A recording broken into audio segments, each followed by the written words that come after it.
બીજી મેથી પંચક શરૂ આગામી 5 દિવસ સુધી ભૂલથી પણ ન કરો આ 5 કામ. સનાતન ધર્મમાં કોઈ પણ પ્રકારના શુભ માંગલિક કાર્ય અથવા સોળ અનુષ્ઠાન કરતા પહેલા શુભ અને અશુભ યોગ જોવાની પરંપરા છે. ઉદાહરણ તરીકે લગ્ન માટે શુક્ર અથવા ગુરુની શુભ સ્થિતિ માનવામાં આવે છે. તેવી જ રીતે દર મહિને યોજાતા પંચકમાં પણ શુભ કાર્યો પર પ્રતિબંધ છે. હિન્દુ ધર્મમાં પંચકનું વિશેષ મહત્વ માનવામાં આવે છે. ગુરુવારથી પંચક શરૂ થઈ ગયા છે, જે મંગળવાર સુધી ચાલશે.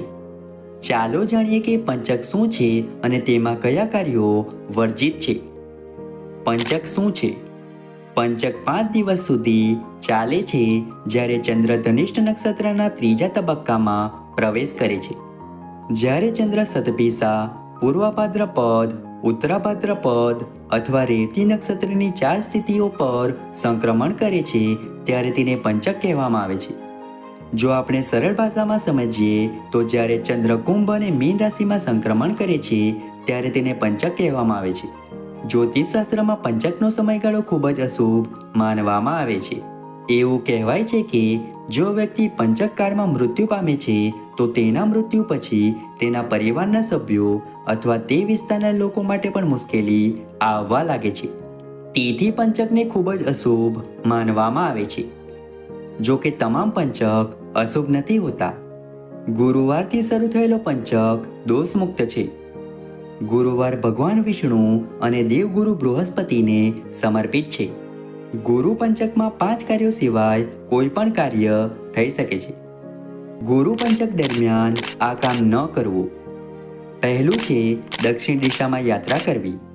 પંચક કાળમાં લોકોએ દક્ષિણ દિશામાં મુસાફરી કરવાનું ટાળવું જોઈએ. બીજું છે લાકડું એકઠું કરવું. પંચક શરૂ થતાની સાથે જ લાકડું ભેગું કરવું અથવા લાકડાને લગતું કોઈ પણ કામ કરવું પ્રતિબંધિત છે. તેથી આ સમયગાળા દરમિયાન આવા કોઈ પણ કામ કરવાનું ટાળો.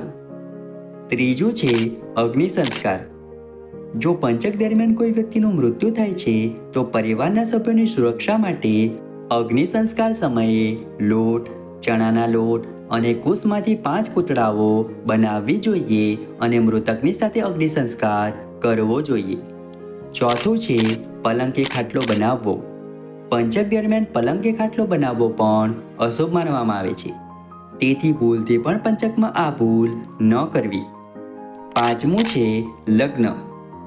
પંચકનો અશુભ સમય શરૂ થયા પછી લગ્ન, મુંડન અને નામકરણ વગેરે કાર્યક્રમો વર્જિત માનવામાં આવે છે.